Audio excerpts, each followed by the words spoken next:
Adlaw nga Sabado karon mga kaigsuunan, petsa 17 sa bulan sa Hulyo tuig 2021. Ang pagbasa kinutlo gikan sa Ebanghelyo sumala ni San Mateo kapitulo 12 bersikulo 14 ngadto sa 21. Unya nang lakaw ang mga Pariseo ug naglaraw sa pagpatay kang Hesus.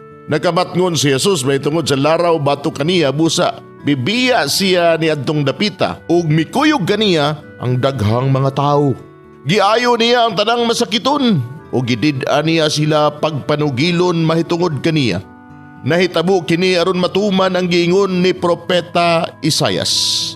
Ang Dios nagingon, "Aniya ang akong gipili nga sulugoon, ang akong gihigugma o gikahimutan.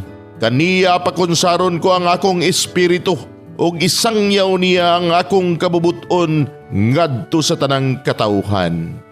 Dili siya makiglalis o musinggit o muhimog masaba nga pakigpulong sa kadalanan.